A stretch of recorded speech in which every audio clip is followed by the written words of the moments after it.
You can see my screen, right? Yep. All right, great.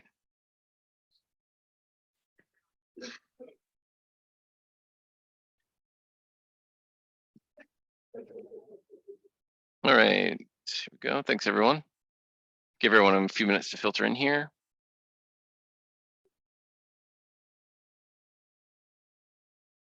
All right. All right, and we got a question from Amin. Let me go ahead and give you the ability to speak. I'm performing a SQL query against a data structure. Normally the query should return values, but I get the error unknown data description type and the query fails. I need to understand more about this error. Ooh, Hi. Hey, how are you doing? Hi, well, I actually I was able to figure out that error last night. So if there's not much time, or if you have so many questions, you can just disregard this message. I have another message though about SQL. Is it this raw SQL step question? Yeah. Yes. Yeah. Okay. In a raw SQL step, I want to specify a pop-up message if the query returns no rows. How can I do that? Yeah, you won't do it in the query. You'll do it after the query. So what you would do is something similar to this. Assuming we have a raw SQL statement.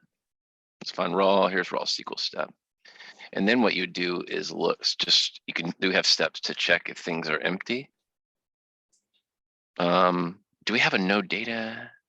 No, we don't have a no data outcome. So text list is empty is one that you could use. I think there, or is list is empty? No, let's not use that one. So let's assume, oh, good Lord. Let's assume I have a raw SQL step here. I'll write my SQL statement and I'll select star from accounts, from entity account. I will have return data set to true. My output type here, I'm going to set account, but this could be dynamic. This could be data rows or something else. And then what I'm going to do is just have it show a pop-up on the outcome path here. So text list is empty, show pop-up. Otherwise do nothing. And what I'm going to look at here is some property I know would be not null. So if I look at result, I'm going to do like all account ID. If that list is empty, it'll go to the pop-up step here. And then I'll just make this take in a parameter. So I'll say where email address equals, and I'll say let me create a parameter here on my flow. Let's be called email address and keep it type string. And I will save this here and I'll pass the word. Oh, it doesn't like that. Where email underscore address equals single tick email address single tick. Save. And my pop-up will be no results. Maybe. My message will be garbage text. So if I run this with a real email and debug, it should go down that path. And if I run it again and put it in a garbage string, it'll do the pop-up path and show that. And then if you needed to, you could just bundle this use this whole thing as a subflow so that you don't have to add that that pop-up type behavior after every time you use this query. Yeah, no, that's really helpful. Thank you so much. I have another question in another topic. If you're done, like after you're done with the other people's questions, and if there's a chance for me to ask my question, I'd like to. Yeah, sure. Let me do this. Let me get to Radley, and then I'll come right back to you, assuming no other questions. Sure. Thank you. All right. Ragnu, what you got, man? Hey, Will. So just wanted to understand best practices for using error handling. So say I have a scenario, I have workflows A, B, and C. Workflow A calls B, B calls C, right? So I kind of have it nested. Yep. Sure. Where do I need error handlers? It depends on if the subflows are async or not. So if all of the subflows are synchronous, then you only need one at the parent flow. If you have a catch exception step on the parent flow and there's exceptions caught, it doesn't matter how deeply nested there are. Those exceptions will bubble up to the parent flow. as long as at no point on that chain is there like a fire and forget or async subflow. Okay. If you have async behavior, you need to handle that error, that exception handling discreetly, because it's delinked from the parent flow completely at all. Like it just fires that off and forgets about it immediately. Okay. So okay, so then like for active form flows, an example, I wouldn't need an error handler in active form flows. Well, you probably do want that. Okay, so that's a great question. So that's a different kind of relationship, right? Okay. So the active form flow can't throw its exception to the parent flow of the form. Oh. Right? I don't think it can. But you probably would want some kind of generic exception handling so that you can show a meaningful message to your user. Right. Like a pop-up or something, unless of course you just want us to show whatever ugly exception message the platform might show to them. Okay. But that's a great point. So if you're talking about subflow nesting, that first point holds true. But if you're talking about active form flow, that thing isn't related to its parent flow. Okay. The parent flow of the form at all. Great question. Okay. Okay, yeah, that was all that I had. Great, thank you. You bet. All right, so let's get to, we got Jeremy here. I have a follow-up question about a form assigned to a named session I asked Tuesday. What's up, Jeremy? What you got? Yeah, so we talked on Tuesday. I have like forms assigned to a named session that I want to have to be able to, if they've been sitting there, nobody's taken action on them for a while, I want to pull those back up and send reminders out. Right. You had said that those assignments in the case should have the folder ID of the case that it's tied to, but mine don't for some reason. So like when I look in, even on the case, there's no assignment attached to it anywhere. Like the activity panel doesn't show it. It doesn't show anywhere, and the assignment itself doesn't have that ID to tie it back to the case. Okay, so you could try primary flow. You have a trigger flow, right? You might have to get creative here. This is unfortunate. This is a bug, 100%. Like those assignments should be in the case folder automatically. Because they're generated in a trigger flow, so I would assume it knows where it is. Right, exactly. But it should, but it's not. Okay. It doesn't have. It's not behaving in the right, like what we would call like folder aware way. But if you look at, you might be able to do this using like primary flow name, primary flow ID. That should be your trigger flow. So you could use this property to pull all assignments of whose state is current fired by that. Well, I'm not trying to flow. find the assignments. I'm trying to find the case data that assignment was generated from. Like I'm pulling the assignment. I need to go backwards to the case item. Okay, so. And I don't know how to get that information. Let's see, does case have flow tracking ID? Here's entity extension results first. Entity ID, entity type name, extension ID.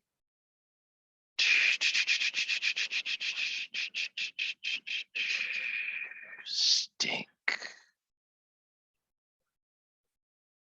Well, if you had the trigger name, but then. Because on the assignment, I have like the step tracking ID and flow tracking ID. But I don't know how to leverage those to get to the information I need. You're right. Oh, suck. How do you do this? This is tricky. So the case doesn't have flow tracking ID.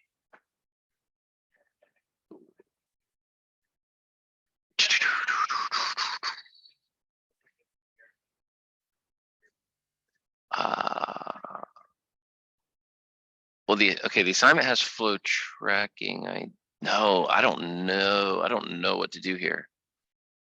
How?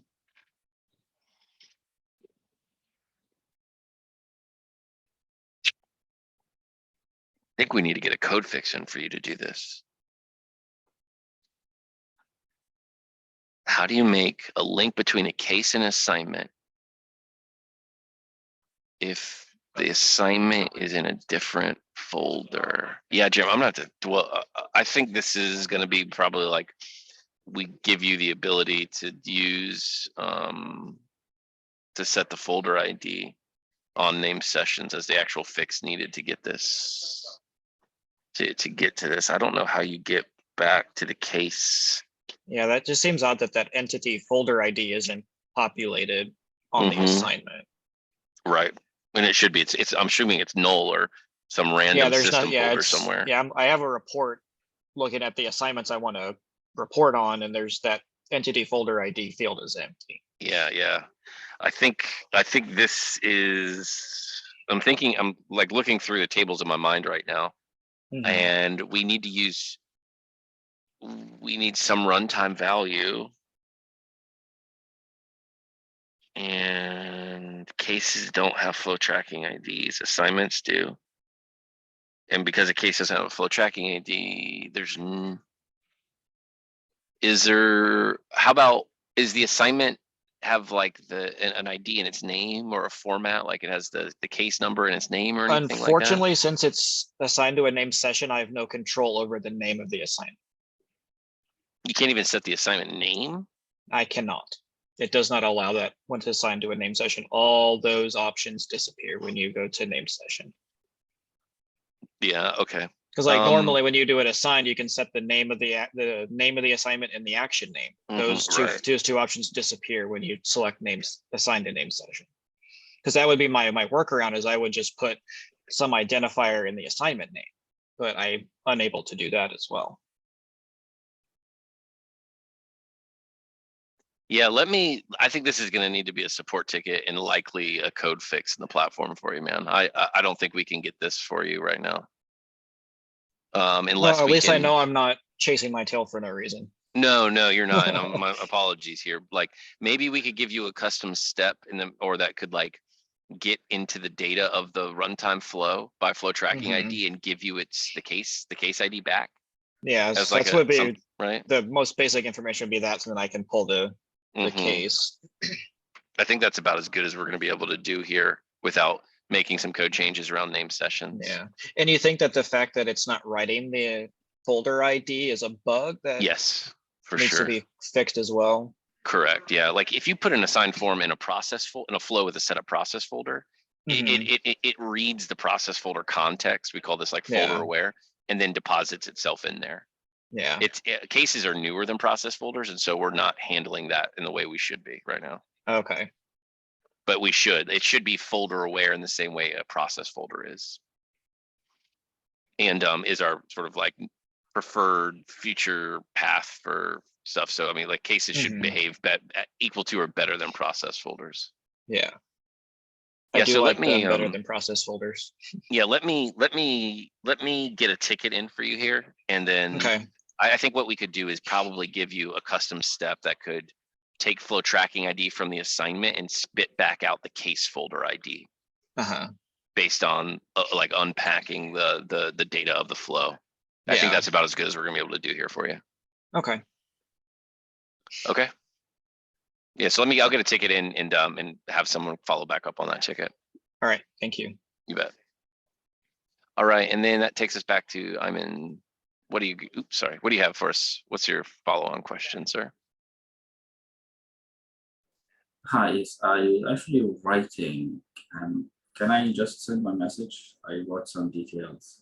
Oh, please, yeah, of course. And I can explain it verbally, but maybe if you read it, it will. Within a form with edit button, on off switch, and 3 other controls. Edit, on off, 3 more controls. I want the user to be able to use controls of level 2 only if level 1 is clicked, and use controls of level 3 only if level 2 is clicked. So are you hiding and showing, or are you enabling and disabling? Disabling and enabling. Yeah, so I'll just do this with create a flow.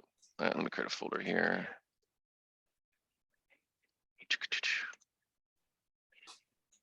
3:30. Almost April.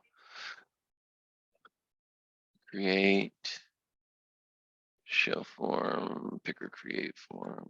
Create. And so what I'm going to do is I'll do a radio button. I'll do a radio button list here. And if you select one of the options, I will enable this text box here. And I'll put a button. So that's the thing I'll do here. So radio button list is going to be radio list.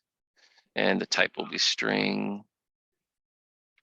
And I will just set them to static. And I'll just say A and B. Make it required. That's fine. And this will be selected radio item. And then my text box, I'll name this text box 1. Okay, and then what I'm going to do is go create an active form flow here called enable text box 1.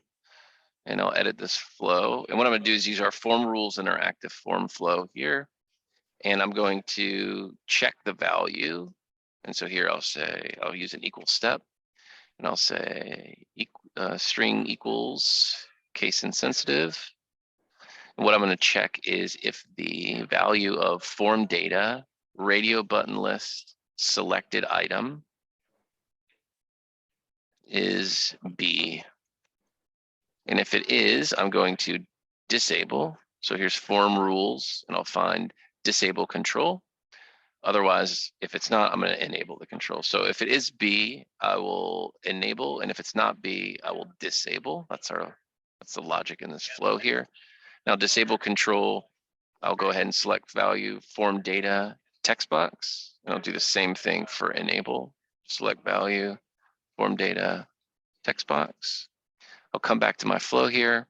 I'll save this. I'll ensure that it runs at startup.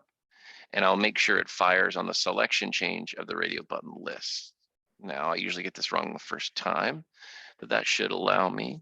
So what I'm going to do is selected item, I will set to A, and text box would be ignore. And let me debug.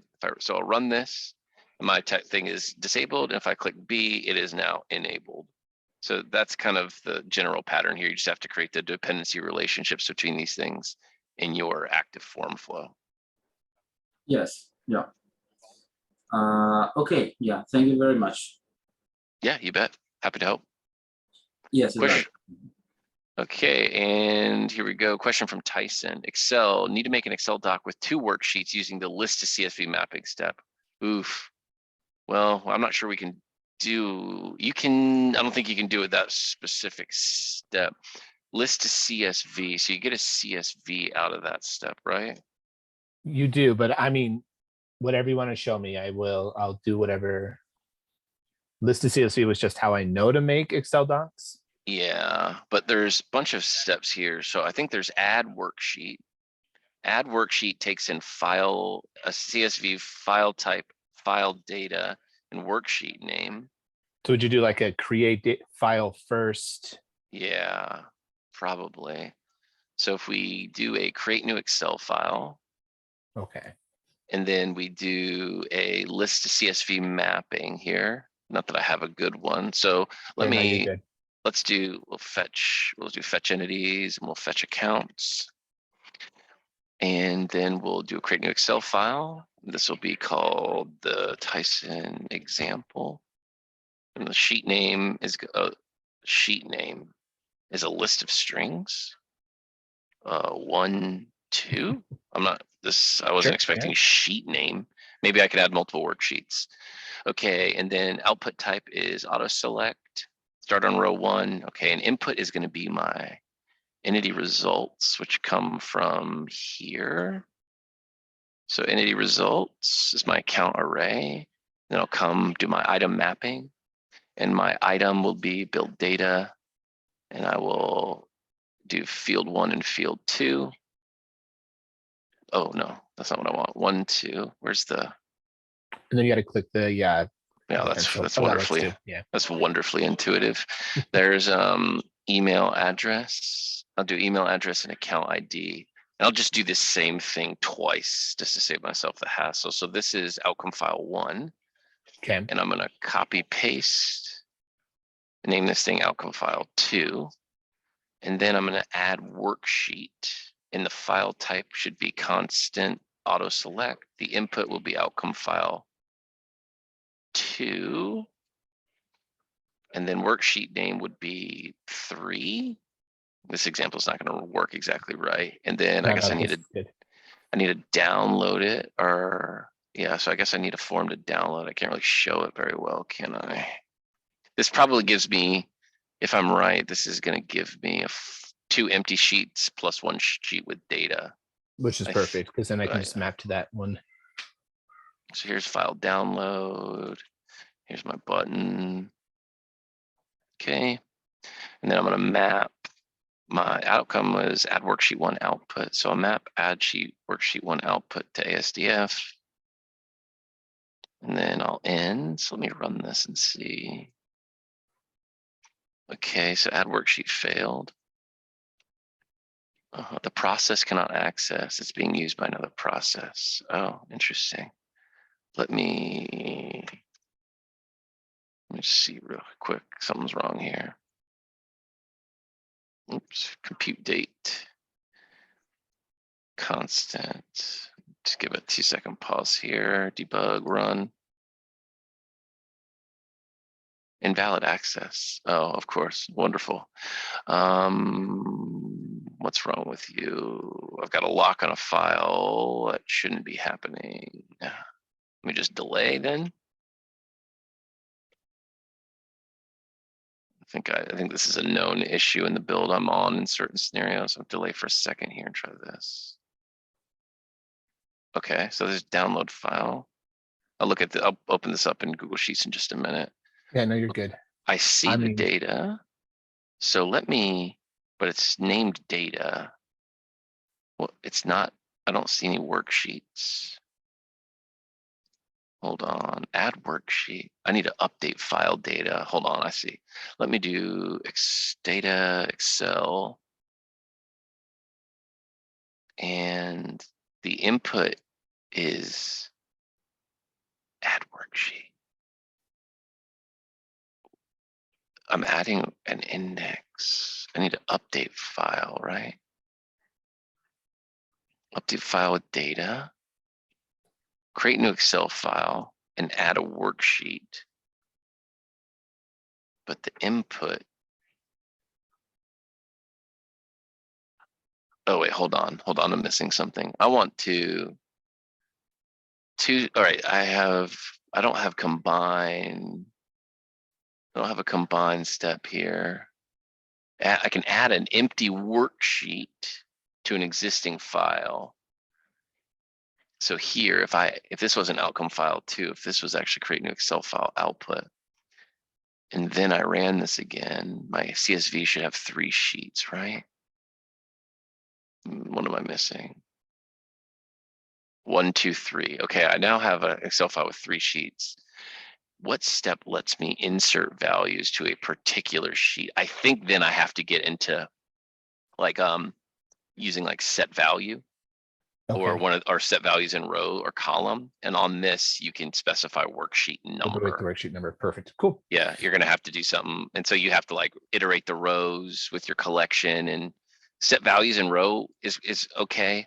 Like here, you can new values is the list of strings. So this would be like the properties of the object that you're building your list from, kind of similar to what you're doing in your CSV to list mapping. It just won't be as convenient. Cool. But yeah, that add worksheet lets you add new worksheets, and then set value allows you to specify worksheet number when you're creating data. Sweet. Cool. I'll give that a try. Okay. Anything else? Just the fact that you showed me 2 new steps again after all this time. So well, we've got like, have you started using our step? We've been doing a lot of work on the step library recently. yes, So, no, it's been amazing. Just I've never thought to like pause the flow before. So don't do that. Looked it up. Yeah. Don't. Yeah, you shouldn't. I'm ignoring some issue we're hitting here. But you should not. In fact, can I get this reliably? If so, I need to submit this to the dev team. Oh no, intermittent, wonderful. But yeah, if you needed, you shouldn't do this, but you can if you need to. That's there you go. My expert advice. Cool. Thank you. You bet, sir. Happy to help. All right. Anybody else got any other questions? That's all that we have in the hopper for today.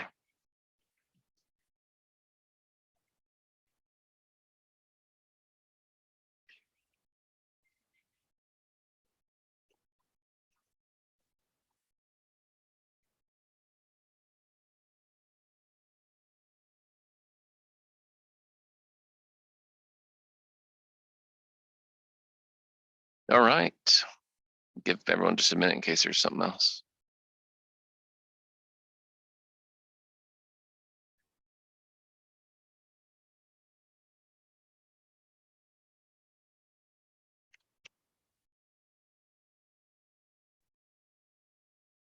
Hey, what's up, Will?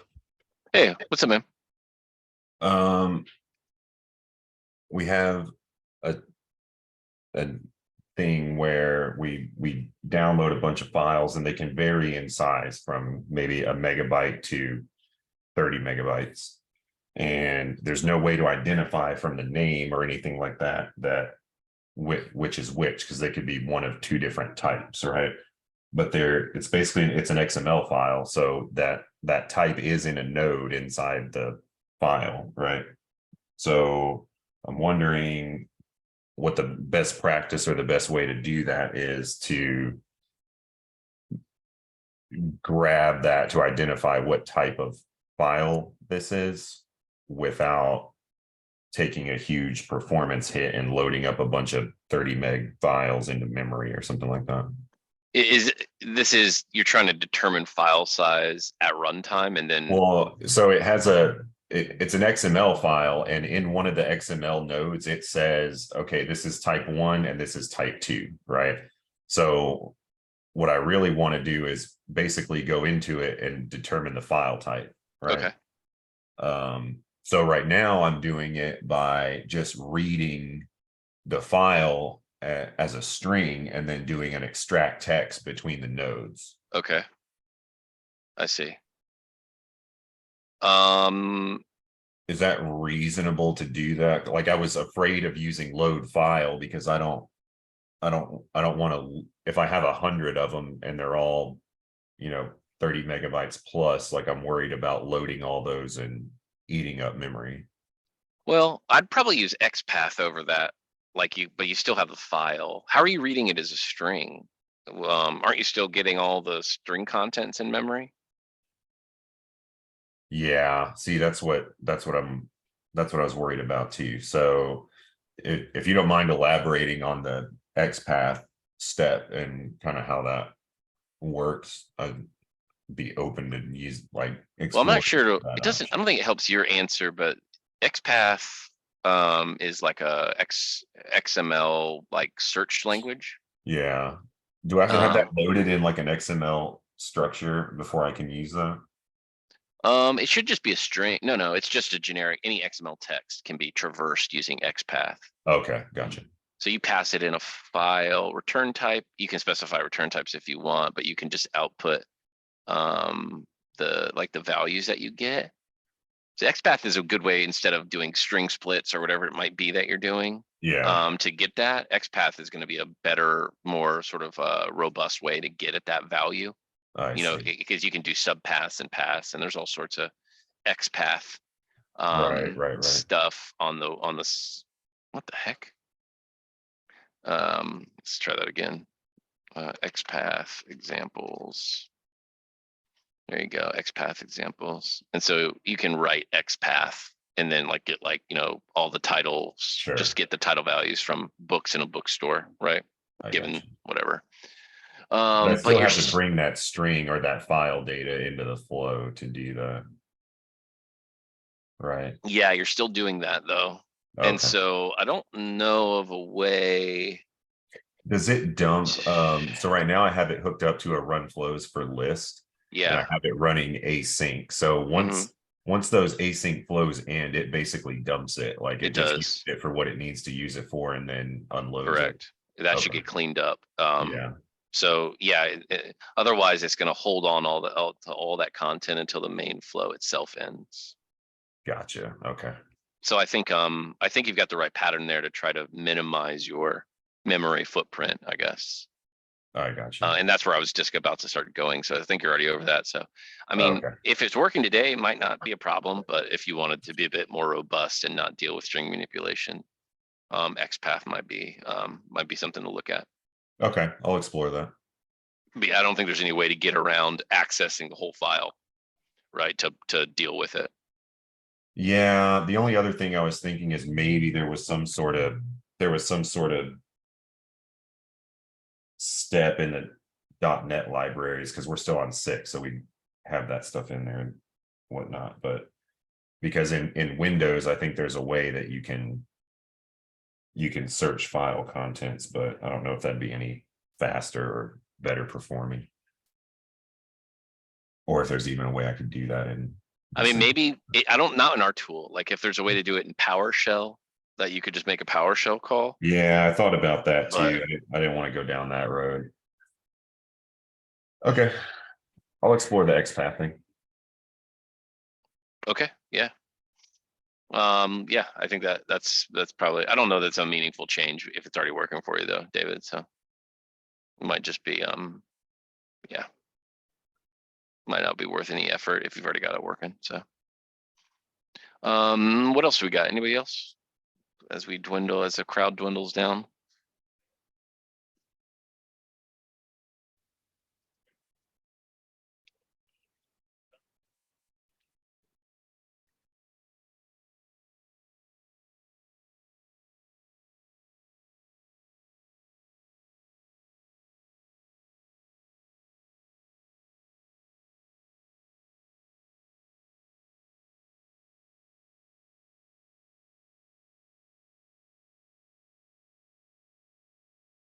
All right, I think that's it then.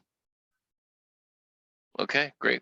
Appreciate everyone's questions. Today's Thursday, so no lunch and learn tomorrow, and I'll be back on Monday. Have a great evening.